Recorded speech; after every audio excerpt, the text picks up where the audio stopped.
So going organic, and if the US or Western countries were really looking in, let's support development and business, and we are not going to buy anything from you which is not organic, and you should not do anything within your environment which is not organic, we will have made a big step, because for us it will be cheaper.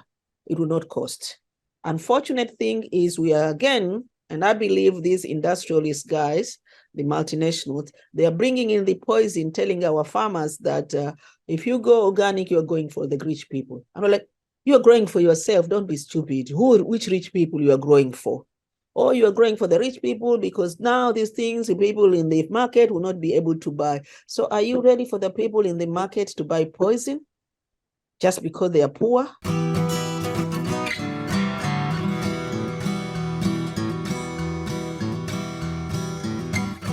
Welcome to the Real Organic Podcast. I'm Linley Dixon, co-director of the Real Organic Project. We're a grassroots, farmer-led movement with an add-on organic food label to distinguish organic crops grown in healthy soils and organic livestock raised on well-managed pasture. You just heard from Dr. Mwatima Juma, who has served as the chair of the Tanzania Organic Agriculture Movement for more than 20 years. Dr. Juma was featured in the second session of our 2024 symposium, In Defense of Biology. There, she shared accounts of the predatory ways in which chemical companies operate in Africa. So they sway governments and they convince farmers to purchase and use biocides. You'll hear all of that and more in her conversation with Dave Chapman. If you missed it, tickets to our symposium are still available. If you'd like to watch the recordings, visit our website, realorganicproject.org, to watch the preview and find out all the details.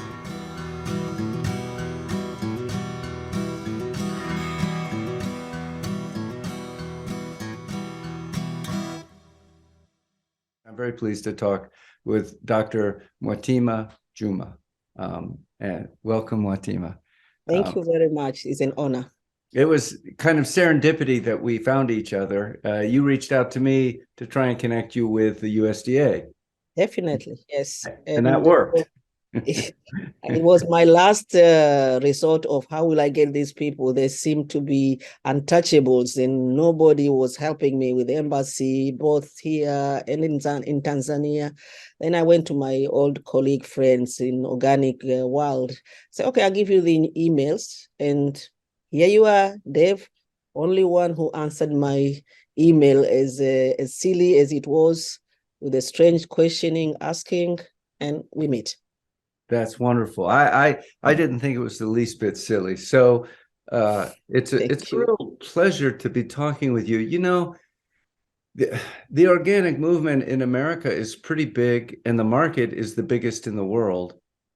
And Americans have very little connection with the organic movement in the rest of the world, which is craziness. It didn't come from America. It came from India and Europe, and it spread all over the world. So sure. It's a privilege to be able to hear the perspective of people in different continents. So could you tell me, so you're the executive director of sustainable agriculture in Tanzania? No. Not anymore. You've done that? Okay. No, what are you doing now? I'm the chair for Tanzania Organic Agriculture Movement. Yes. It's an umbrella organization which we get together all like-minded in the organic movement, be producers, processors, people who are taking care of farmer training and the like, in terms of pushing the organic agenda to the government. And the status quo now is that we don't have what we call a space within the Ministry of Agriculture in the government about the organic. Seems like they doesn't want to agree that there is another way of doing farming apart from subsidizing chemicals and feeding people with all those chemicals.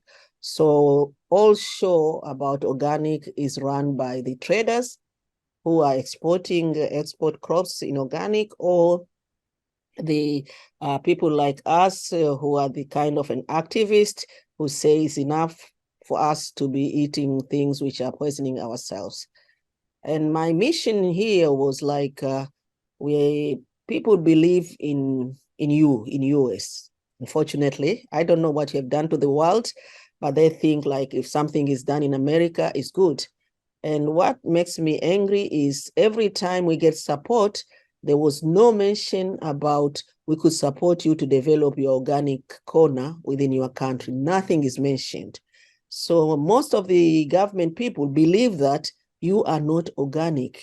Your government does not support organic. You're all conventional because that's where you can feed the world with all this crappy mentality that is going around. So this was my private visit. I paid my own money. I said, I need to go to these people. What are you doing? And why, when you have USAID support, Feed the Future, you are not giving them an opportunity to do this? And yet, your list of the thing that you even want to import, even looking at the business side, not even looking in terms of sustainability in our production, there is a huge room for that kind of a support. And it will be not much as you are pushing for the industrial agriculture.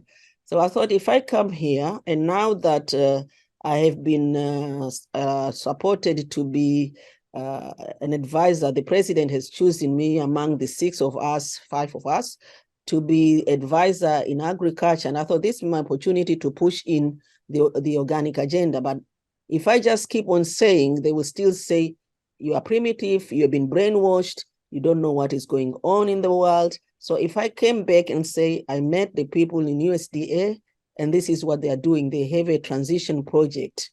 They support their people to move organic.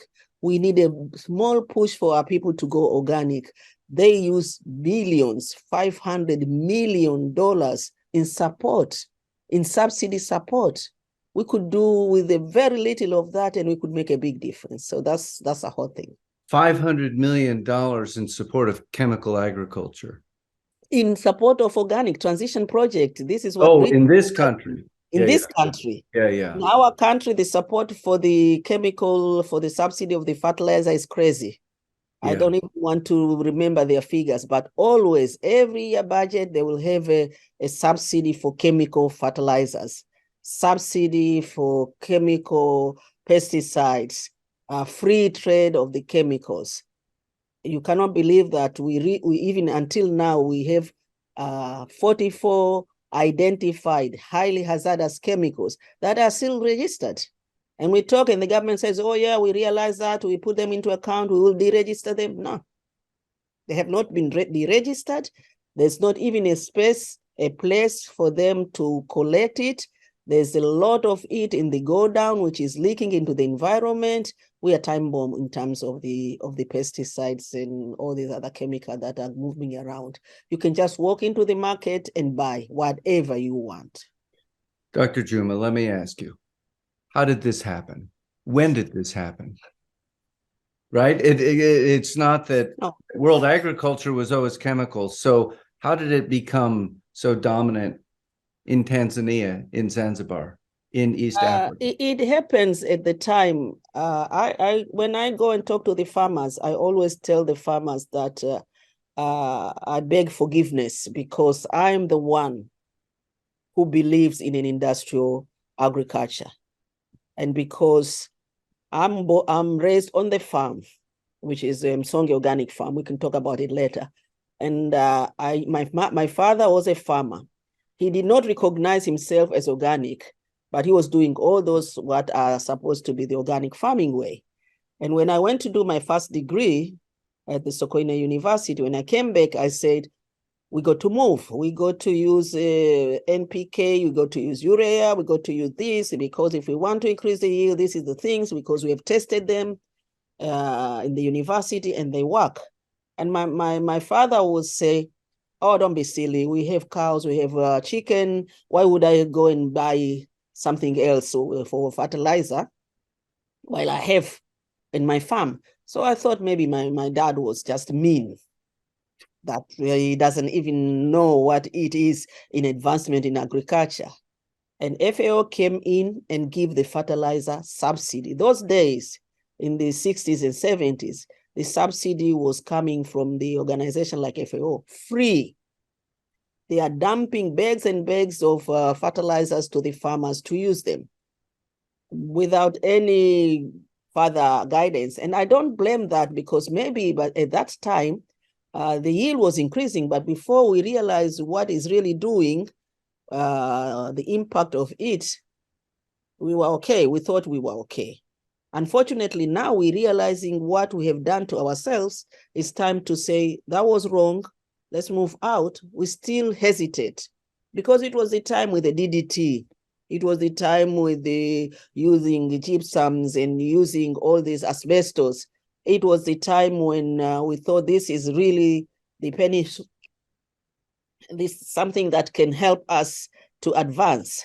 So that's where the start come in. And then that generation, and if I look at myself, now you are telling me what was your traditional, is only a little bit that remains for me because I was raised on the farm. But the rest of the generation of the farmer, they will not have what has been farming before because they were gradually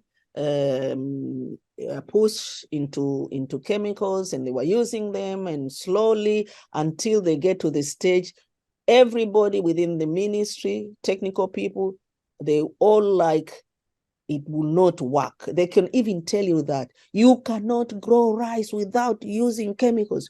You cannot grow tomatoes without using this strong pesticide. And every time we get the new ones, we get the new ones. To me, I said, you know, guys, what is happening here? We are the market of the industrial chemicals. And we are the victims. Our farmers are the victims because there's somebody here making money and they don't want to lose that market opportunity. So every time I go and do cross-reference, how much of the area in Europe is going organic, I say as much as they go organic, they look another area which could go conventional so that they can get a market for their input. Yeah. If USAID come in and they say this is Feed the Future, all the package has to be associated with chemical, with hybrid seeds, with improved whatever they call it seeds. We are kind of trying to be resistant for GMO, but I don't know for how long we will be able to do that. But definitely the variety that we are using for our organic productions are not befitting the situation because they have been raised to be having easy access of the chemicals. As soon as they touch, their nitrogen is there. And now you are planting it with a compost, with a bokashi, with a farmyard manure, and then you want it to yield the same. But everybody recognizes the quality. We don't get the micronutrient that we used to get because now then we need to go back to another business. Now the Americans are coming in with the business of fortification. Your maize doesn't have vitamin A. Why? We don't ask ourselves, oh, because it doesn't reach those boron and zinc down there because the roots of maize now grow just 2 inches because everything is supplied there. I tell them, like, we turn our plants into drug addicts. We ourselves, our children are drug addicted, and now we're turning the plants into drug addicts. They will not grow, they want everything, and we are destroying our environment. So if it is gaining here that slowly, on that side is much slower. Yes. Because they are getting much bigger push from the people we believe that they know what is good for us. And they can do a lot of this crappy forecasting of increase in population and no yield and what. That's nonsense. If everybody is going organic permaculture in your own small land, you make sure that you get something to eat every day, you increase your diversity, then you don't need to worry about producing thousands of hectares of corn to feed the world. They're feeding everyone, feeding themselves, and then every little more that is left goes to the market. So that's where we are. We are in a trap because now we are the market. And we are not afraid to say people like Syngenta, like Monsanto, they will never let it go loose. People like this program of Agra, Green Revolution is all about increased use of chemicals in the country because we are too low.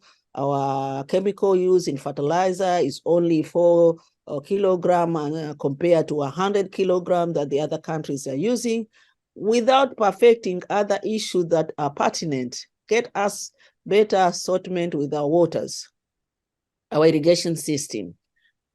Perfect that one, and then we don't need to put all those chemicals into our environment. But that is the agenda that is coming. And now they're using the word sustainability in a kind of a confusing way. So really, that business has to continue. So you had a transformation from what you believed as a young college student to what you believe now. What was the process of that awakening? At what point did you go, maybe my dad has a point, or did you go, maybe the professors don't have everything? What happened with you? Yeah, when I finished my studies, I was employed in the Ministry of Agriculture, and I was in the area of research and extension. And then we had these people who are coming in looking for organic products in the 90s. I was, what is that? I was a German lady within a certification organization. At that time, it was called IMO. And he came down and we start talking, and I like, let me understand this. What are you talking about? Oh, this is what is happening. This is not good for your health. And now people in Europe, oh, they want this black pepper, they want their turmeric, they want their ginger, they want it to be organic. So we are looking to have them certified. And Mwatima, if you are interested, we could work together. You could become an inspector. And then we teach you a bit what to look around for, and then we'll teach the farmers how to do, because there were some crops which are really predominantly chemical, and there were some crops which are, you just grow it and it goes, whatever it goes. So that was my first induction into, and then that same year we were like, hell, why they want organic? And they are the ones who told us that we should use these things. Cast them all. And from there on, then we meet with other colleagues, and we said, we are inspector. I was an inspector, did a lot of inspection work. And then I graduated, becoming a teacher for inspectors. So I was teaching young people what to do in the inspection. But the focus is with the traders. So for us, organic came in through the traders.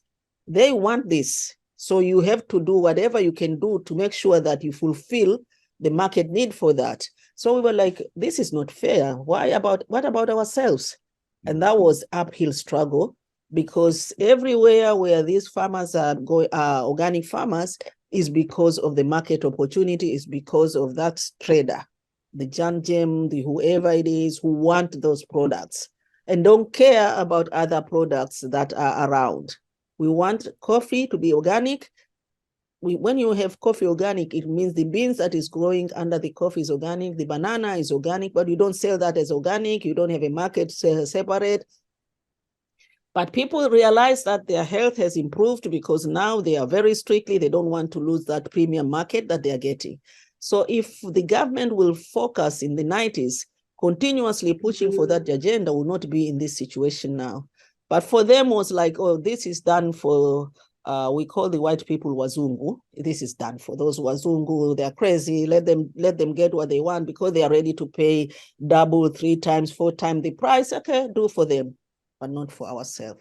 And that's where I get into the organic. It's not like it just happened. And from there on, then I was like activist. I went into IFOAM. I got to be in the board of IFOAM. I was into several different bodies within the IFOAM organization, body that looks into equivalent. And then we managed to put up this Tanzania Organic Agriculture Movement. The East African, every country has a national movement.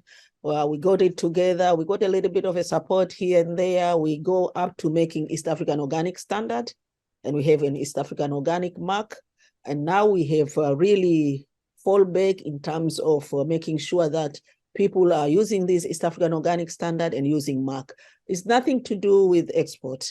But if the people who want to export comes in and you are using East African Organic Standard, you are already 2 steps ahead of what is supposed to happen in the organic. But we need a little bit of a recognition in the market. And for me, this is the outcry. Once I get out of here, going back and say, okay, USAID, a little bit of this is even 500 million dollars. This will help me to institutionalize those who are ready to use the mark for the sale local. And how, and I was looking for this consumer organization. I asked Bridget, do you know this consumer organization? How did they make consumer make a noise? What do I need to do in Dar es Salaam to get the consumers say, no more, we don't want that spinach which is growing in that place because we know that people are spraying. And if you hear the spraying stories, it's horrific. We don't even just spray in the field. When it is harvested, it doesn't go to a lorry because the lorry guy found out a concoction that he makes mixing different chemicals that you need to spray it after harvesting for transportation with the belief that it increases shelf life. Mm-hmm. So that's where it comes. I read a book about agriculture in Mexico, and it was about the death of a farm worker from pesticides. And it was, but about the whole system and how little protection there is for the people who do the work in the fields. So just, there are no laws to protect them. There are no laws for worker safety really that are enforced at all. No, and when you go to the government agency who is dealing with that, and recently in this year, in the beginning of the year, we had a discussion with them, and with all the proof, even from their own scientists, this is what is happening, testimony from the field. People have to close the doors and keep their kids inside during the spraying in these onion fields because then they cannot breathe properly, the itchy of the body, all these are there. And when we said, but why don't we just remove these ones, at least start with the removing this one that are very harmful. And then we'll say, no, we are going to teach our people protection, safe handling. Honestly, safe handling with the poison. So the safe handling with the poison, there is no safe handling. You got to dress yourself like you're in the moon with that heat and humidity. How can you start spraying with all those things? They don't. It's so cumbersome. We're not used with the glove thing. The people who have been raised since childhood, don't touch anything without putting a glove. See, we are feel and touch and use your fingers. People are doing this with the chemicals with their own hands. The containers are beautiful. They are not being thrown away. They will say, I've washed it. I, the way witness, one time with the glyphosate, you used to call it 2,4-D. The container is very nice. It can be used for drawing water in the well. The guy says, oh, I washed it. Don't worry, Mwatima, it's clean. I washed it. And we're like, oh my God. And they're using to draw water. And nobody is measuring the extent of contamination in the water, contamination in the soil, and there is no follow-up. My going around, I was arguing with the people, and I said, you people, you can use chemicals, but if you spray, and it has been already announced by weather system, like it is blowing in this direction, you should not spray, you will be sued your life. At our place, nothing. If you feel you want to spray, whatever you're spraying, when we started with the free trade in the 80s, that's allow free trade of commodities. That's when the chemical come in. Pathetically, when I was in Biofac this year, last year, I think it was in summer, and we were in the panel discussion with the minister for junior minister for agriculture, deputy minister, whatever they call them. And I said, okay, this Bayer and Monsantos are here, and they are the owners of this list of chemicals, which has already been proven to be having cancer, hormonal imbalance, and all sorts of issues with them. Well, what are you going to do to help us? And it was like, it's a capitalist country. These people are doing their business. If you don't want this chemical, it's on your government, have to do something about it. They should not import. We are not forcing them to import. And I was like, what? So this is how it is for us. And we are still thinking like these people are our friends and they're supporting us while they are protecting their business, provided that Monsanto and buyers are paying their taxation and they're feeding that government with the money. They're not going to be touched. I go back and we talk and we tell guys we are on our own. If we don't do something, we're gone. Because this is the situation there. This is a new business. This is a new colonization. This is worse than the colonization which we had when we have the colonialists in the country. At least they make sure that they're not going to get to eat this poison. Now, this is a different one. This is economic colonization. We will be bounded to them. This time of a crisis in Ukraine and the fertilizer, we should not have subsidized. We should have paid to see how we can get black soldier fly to make compost quicker and put that in market. We should use our youth, how they can trade in compost making and open up small stalls everywhere for the people to go and get easy access. We will be adding value to our people, getting employment and conserving our soils. And yet we take all our reserve and then we go back again, black market, whatever it is, and buy the chemicals of the Yara who are just staying out in the Indian Ocean, packaging the things from the same nitrogen which God has given us, with the same legume which we have in our land, which we know if you plant your maize with pigeon peas, you don't need urea. Scientifically proven, but we don't want to go for that. Don't need urea if you grow your lines of maize with a pigeon pea. First, you improve diversity, and then they fix the nitrogen for you. But we are ready to open out, go down for Yara to store their chemical fertilizer. We are ready to buy, the government is buying all the fertilizer from Yara upfront and then subsidized by 20% to give it to the farmers. And who's making business here? Yeah. So very hard cycle to break, isn't it? Absolutely. Yeah. But I believe slowly, something happens. Sometimes I go like, oh, maybe this. But sometimes I say, no. This is too much. It might be somewhere. We might be able to do something. Yeah. It's very exciting to see, not just growing organic for export, but growing organic for the people who live there. So is there a movement? I mean, I know that's what you're working on, but is there a growing awareness among people that that's the food we want to eat? Very, very slowly, because it's the same movement which we started with the farmers. We should have started with the consumers. But now, unfortunately, it costs. For me, I would say, if I could finance testing of the product in the market, and I could be able to be allowed, and the government will not shut me down to announce the results, definitely people will say, no way, no, because everybody knows that we are 400% more of the chemicals that we are consuming from the local market, but we are very strong in putting order that we don't want to be embarrassed with the international market, because then things get to be rejected, and we want our farmers not to lose that international market. So we are not measuring our own products, and people need data. Now, when you said 400% measuring your own products, measuring for pesticide residue? Pesticide residue. Yeah. So the stuff that is grown domestically and sold there has very high pesticide residues. Absolutely. Yeah. And we don't announce.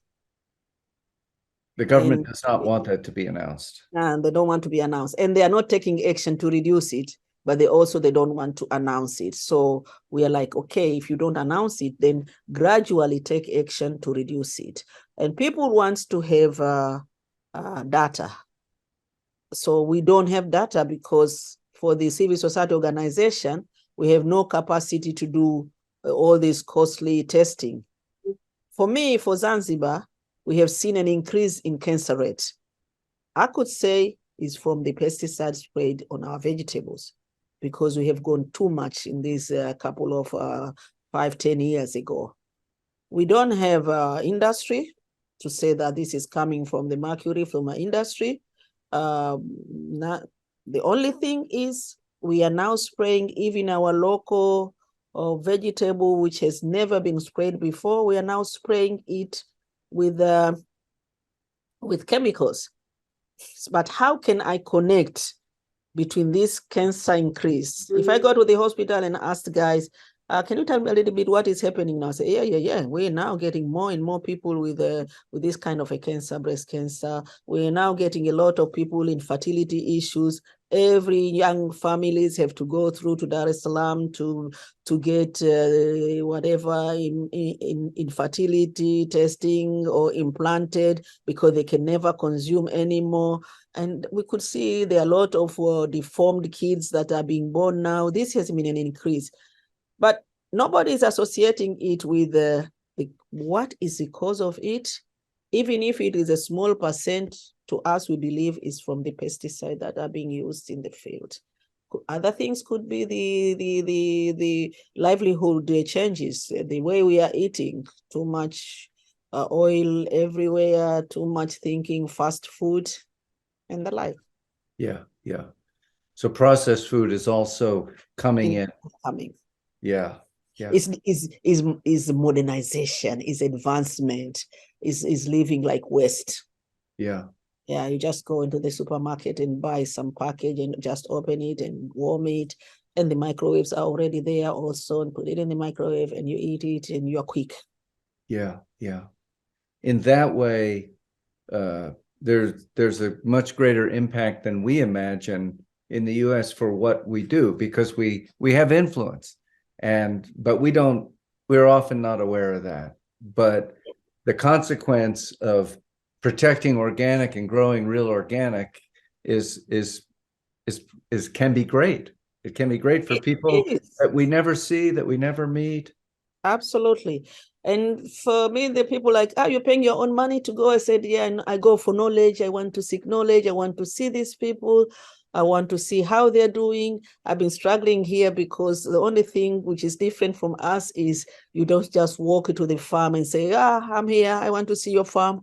You have to have an appointment, and then, okay, this is closed, this is open. We still want to travel to see one of the farm close by in Auckland here, what is happening in their farm, in their activities. A small exchange like that really helps you to say, yes, this is possible, and it is real, and it is coming. And the opportunity for us is, since the 90s, our outcry was, we are transitioning, we are perfecting our organic. We are not like your space. You have people who are 100% conventional, and in a real sense of conventional, and now they want to convert. For us, we are not converting, we are transitioning. We want to perfect what is organic for us.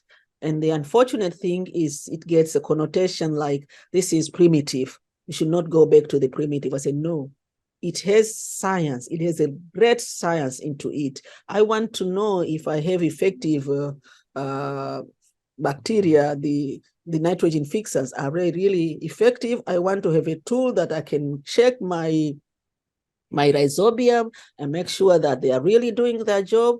I want to have a tool that I can count on my worms and all these microorganisms in the soil to measure the fertility of my soil. The biggest outcry is, let's work on this soil, because like for us on the island, we have no chance of increasing it, but we have a chance of destroying it, and then to bring back is going to be very difficult. So if we manage to maintain, we don't have a reason to move around. Improve the fertility, get these guys what they want, and you can continue producing.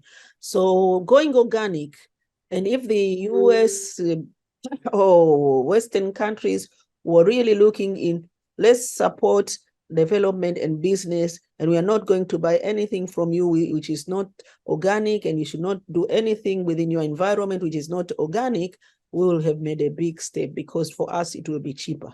It will not cost.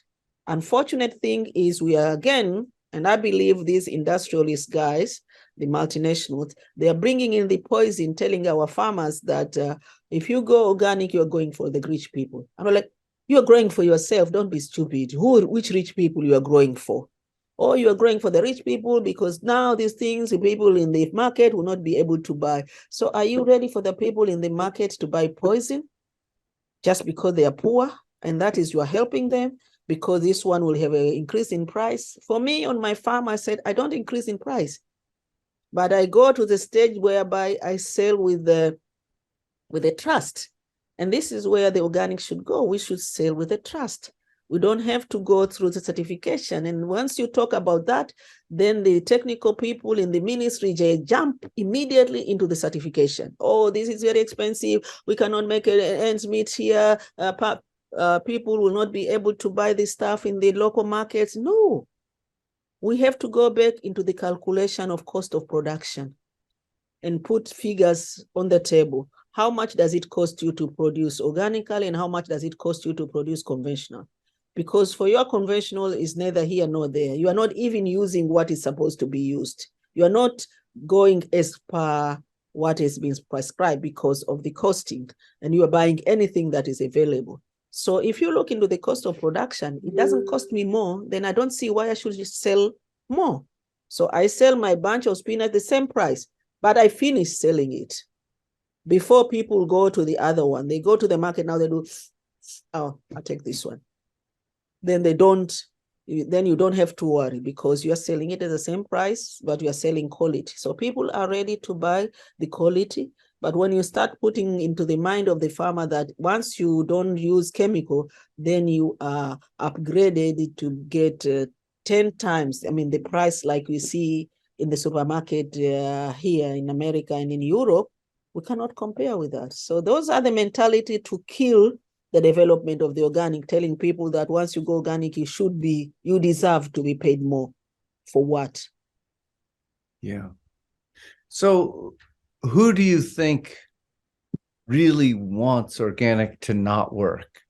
Like, who is trying to make it that organic does not grow and flourish in Zanzibar, Tanzania? Anyone who has a business, who has already built his own multinational plant for production of pesticide and chemicals, and worrying of, because you people, you are good. When you go crazy, we don't want this, you really go, you don't want it. So they could see, these guys, they do all this, what they call projection, and they could see that the only place now for a market of our chemical is in Africa in general. So if we don't capitalize, if we don't start giving them now these flimsy grants, like what USAID is doing, before in the 70s, they were nowhere in agriculture. And all of a sudden, you see them coming in agriculture, feed the future. This is creating your future market. Because then you are telling people you cannot do this without spraying this guy, terrible names, difficult English wording, complicated dichlorofluoro, blah, blah, blah, blah, and making them believe that if the bottle is like this and the things are written there, this is most effective compared to my neem and the garlic that I'm mixing it myself, my effective microorganism that I grow myself under my mango tree and scream it and put it in a solution, the molasses that I use, because I don't have that sophisticated bottle and I don't have all those print in those bottles with a funny name.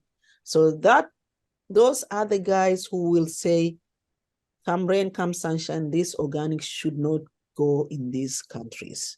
They vow. If we let organic go, it will be cheaper for these people to be organic because their resources are within their proximity. They get their pesticide within themselves. They get their fertilizers within themselves. They get all what they need within their own setting of the farm. They will be independent. Once we allow that to happen, our business is gone down. So definitely they will not allow that. So anywhere you turn around, you say, can you get us a grant because we want to do this and that? No, we don't do those kind of things. We're not supporting that kind of thing. You hear a lot of different stories, then you know, hey, the guy is there. If you hear big money, Bill and Melinda Gates is going to give us in AGA, for this is going to be a multi-million. People have already been in Ghana, Senegal to do a big compact. This is where revolutionizing agriculture. This is where going towards sustainable agriculture. This is where we are going to look into our soils. And then we're like, what are you looking into the soil? We're looking into the soil because now we will have a machinery that will measure NPK. We isolate the elements. And we know in organic, you don't isolate the elements. And they isolate the element with all these titration kind of thing, and then they will tell you NPK is needed to increase here. Business back. we will not, it's a big struggle because you are touching pockets of the very big people. I will not allow you to do that. Yeah. They will challenge you, and before you realize you can be completely naked. Where is your proof? Who said that is causing this? What is your scientific ground that? And all the research, what we are doing is adaptation of faba beans with NPK regimes. 1 kilogram, 2 kilogram, 3 kilograms. We are still doing research, facilitating their business. Mm-hmm. You're touching my emotion. I can be really emotional in this discussion. They all know that. I said, Mwatima, if you start talking about organic, she can just go like, Okay, this is very good. I have a question about something that you said. If organic farming in Africa is to be successful, we cannot simply copy the European way. Do you remember what you might meant by that? Could you talk about that a little bit? That it will outbeat European way. That there is something that can't just be copying the European way. It has to be the African way. What did you mean by that?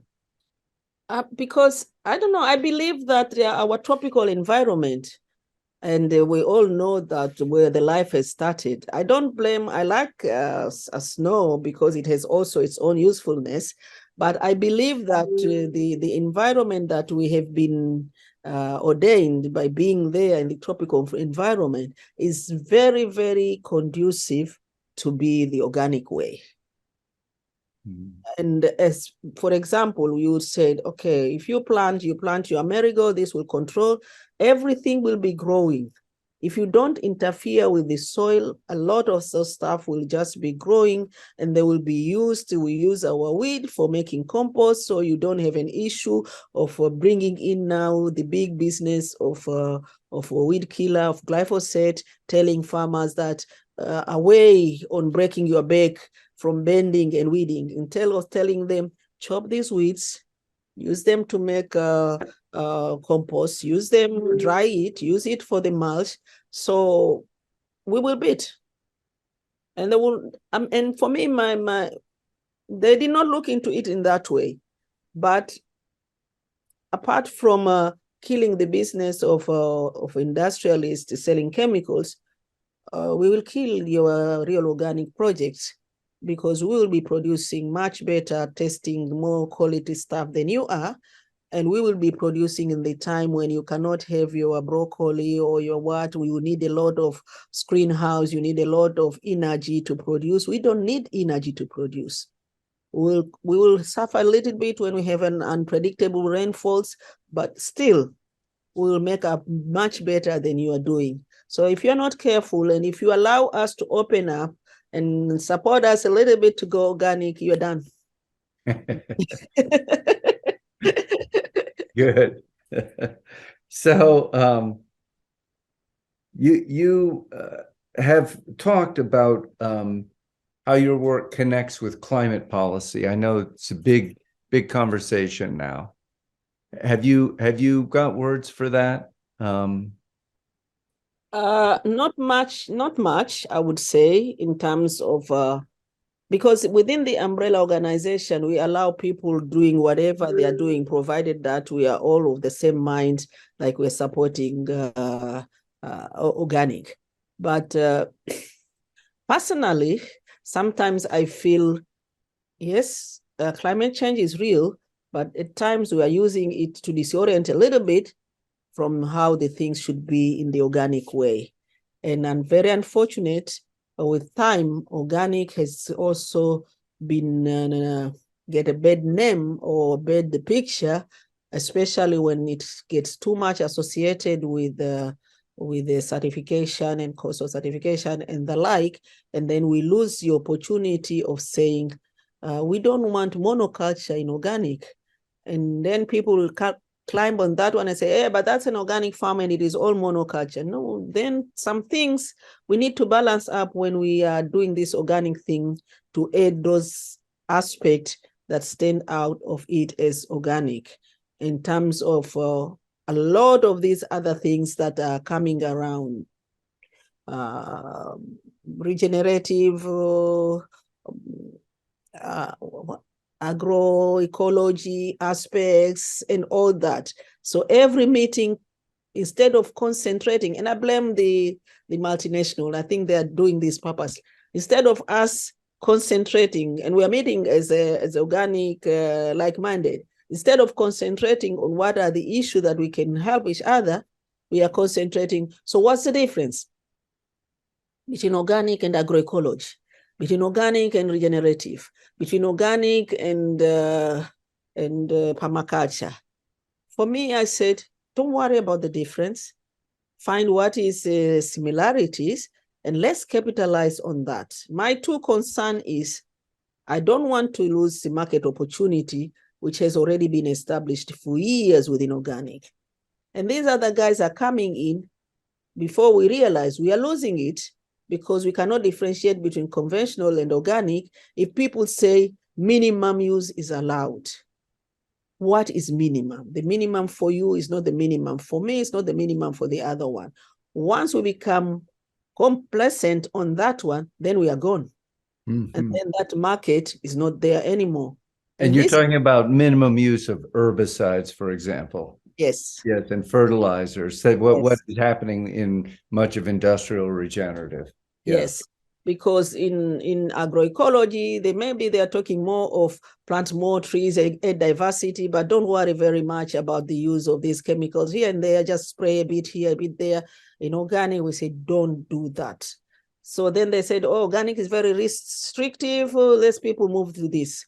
For me, this is another danger, because then I'm taking people more away from a small opportunity for market that they will have if they really be organic. Because the guys who are buying organic, they are still there, and they are still more, and then that causes them to be more and more strict in terms of standards and regulation, because we are not talking about it.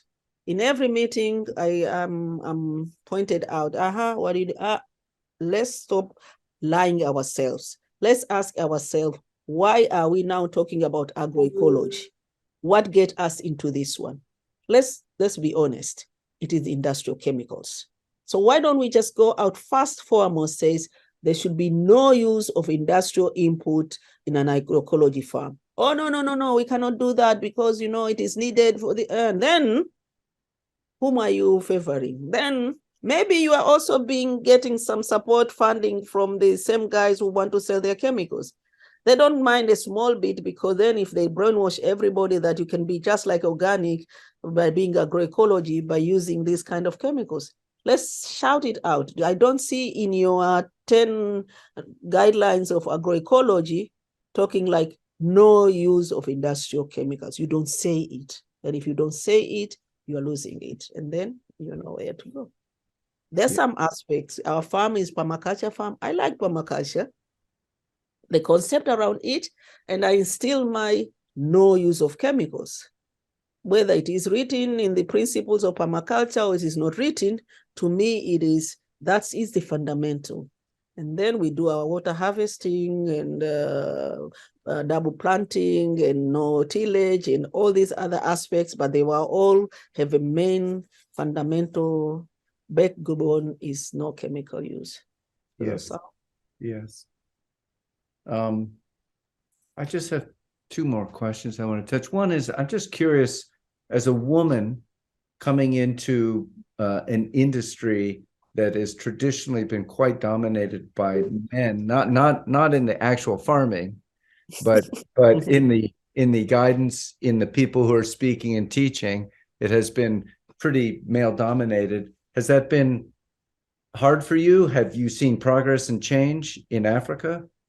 Big progress. I think now even within the parliament, the people who are talking about issues of agriculture are the women. Myself, if I get a chance to meet our Madam President, I really have a nice message for her to say that if you do this, you are doing incredible thing to a woman, because these chemicals, they're affecting them. They're affecting them now, physically, if they have lesions in the hands or short breath, but they're affecting the generation to come, because it has been proven that it goes into that very core egg or cell for the productivity and the generation to come. So we might not see it now, you might not see it in your children, but in your grandchildren, you are seeing it. We want to alert her that the users of those chemicals in the farms are women, because they are the ones who are doing the mixing and they are the ones who are doing the spraying. So when the testing goes around, people like, okay, let's see the men, the farmers, male, they test them, but actually they are leaving a bigger portion of who are affected. These are the women, even if they are not directly spraying, but they are the ones who spend more time there. When the men finish spraying, because maybe like the knapsack sprayer is heavy, the women has to come in and continue the weeding and harvesting and replanting, and stays longer in an environment which is already toxic compared to the men who sprayed in and maybe put a lousy mask and then after that you throw it away. Equipments are in the house. Chemicals, bottles, everything are in the house. Women are there in those houses. Now, these guys have been so clever. It's like buying your Coca-Cola. The trade has gone right at the last mile. You can buy glyphosate at the shop in your remote village at the stockist, because they know that there is a market for it. Yeah. So as a woman, we get a lot of that one. My older sister is a parliamentarian. So from time to time, we work together to get a question to table it. The last one was, what are you doing with those highly hazardous chemicals? Politicians, as always, they will answer, yeah, we are working on it. We realize with that. But we said we are keeping continuously. Every session, we'll have to have a topic about what is happening with our lives with this. Maybe that way, then people will realize, oh, there is something wrong here about this. And there are so many other aspects that could be not seen directly related to the organic, but they are all part of, if they're taken care, they will be really helpful within the organic. The whole policy, regulatory mechanism in controlling the pesticide. I'm looking into these emails from Pesticide Network, and I feel jealous. Oh, US now, we have managed to remove 200. What? They removed 200.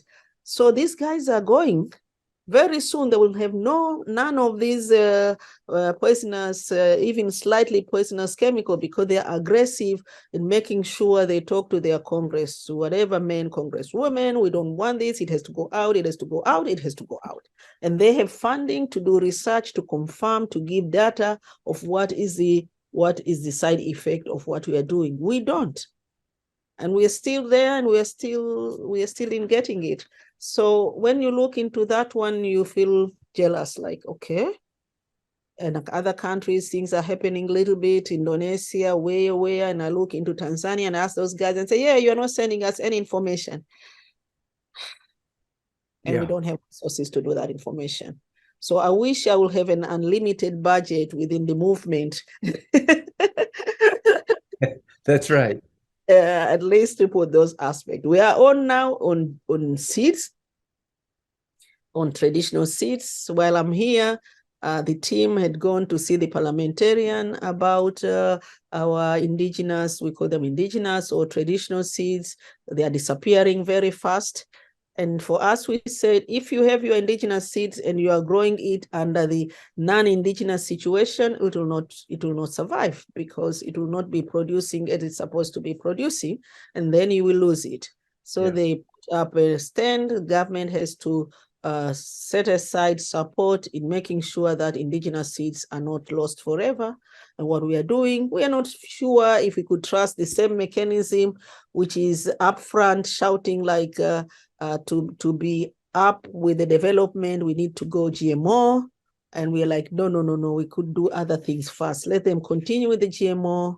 And if anything we need, we will just be like Coca-Cola, we'll buy the end product then and there. We don't have to do it at the moment, because we don't know what it's going to do with our with the germplasm which is existing. So those is another corner, and is going there in terms of organic. We are also supporting to see that we don't lose our traditional, because we believe that they have more flavor, they have more of the vitamins and micronutrients that are needed. Yeah. Mm-hmm. So I'm curious if there's a battle going on right now between the USDA and the European Union. And the European Union has created the Farm to Fork initiative, and they are trying to greatly reduce chemicals and greatly increase organic, and they're trying to take that around the world. USDA hates that, and they're fighting it tooth and nail, and they want chemicals to be promoted around the world. So we have these two forces. It's very political, it's very economic. I'm just curious, are you aware of that conflict in Africa? Do you see these forces contending to try and promote two different futures for the continent? Mm-hmm. And it's very confusing, because the one which is powerful is the US one. Yeah. Yeah, because of all aspects, what you call this is how the Americans are doing things. This is why they have never had issues of food shortages, because this is how they have been managing the agriculture. Even though we know that they have lost all these small farms considerably, and they have all these other issues, and we know that they are growing maize for feeding their cattle and not feeding people, but we still believe. So there is that one. And this one is strong because it has money. International Fund for Agriculture Development, where I had been working with them for almost like 15 years. African Development Bank,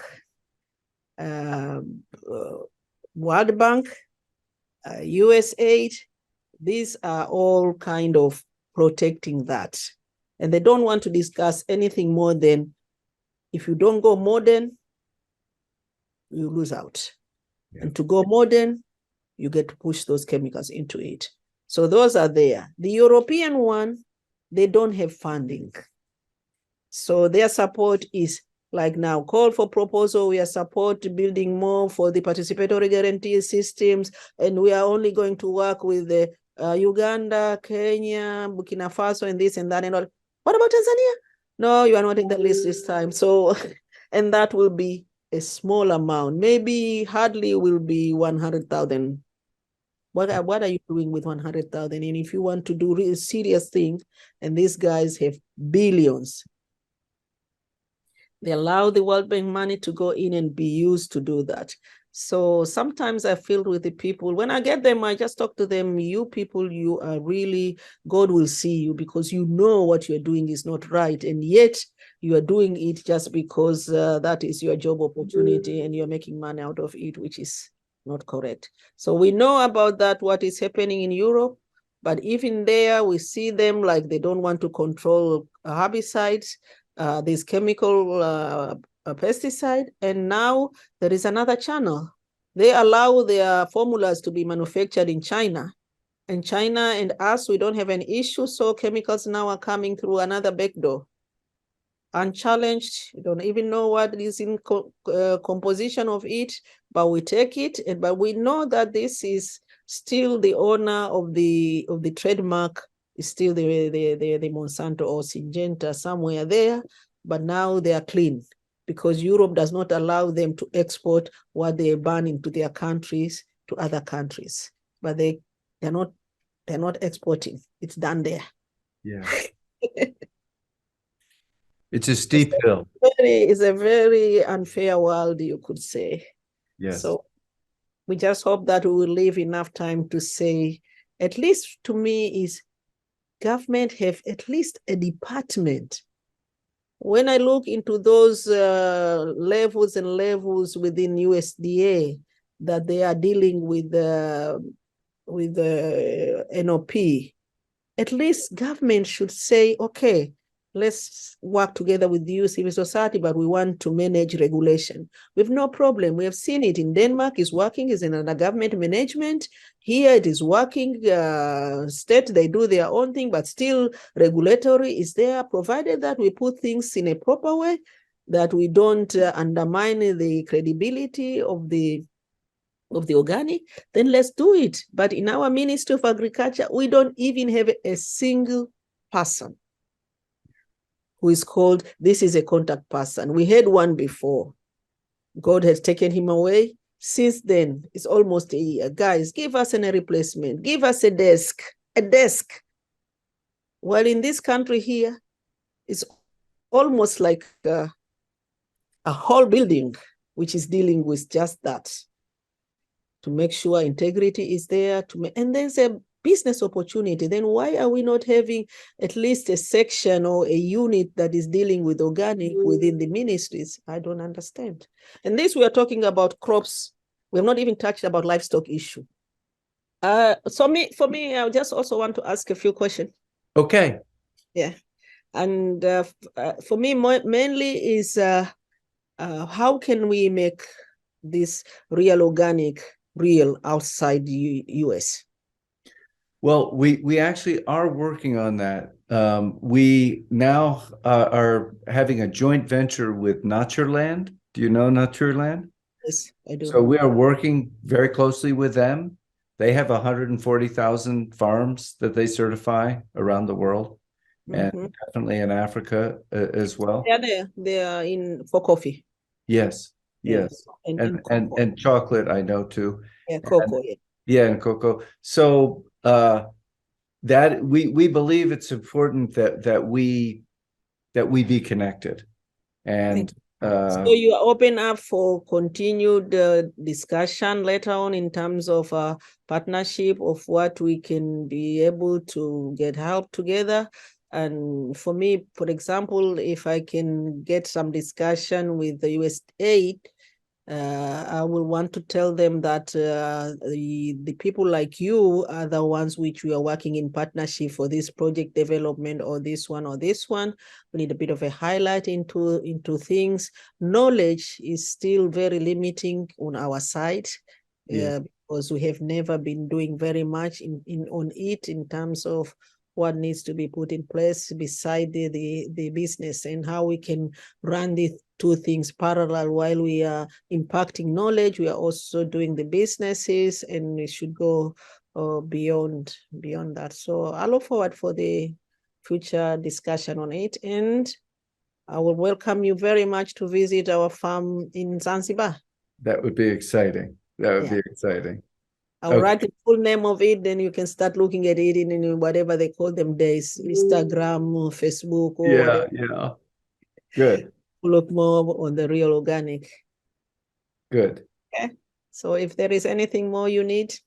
Thank you. This was a great conversation, and I very much appreciate it. Thank you for listening to the Real Organic Podcast. Our movement is growing because you're subscribing and sharing these podcasts with your friends. So keep it up and leave us a rating and a review as well, so that others can find us. You can find a video version of this interview on our newly designed website, realorganicproject.org, or on our YouTube channel. And you can join us every Thursday for a new episode featuring voices from the organic movement. See you next time.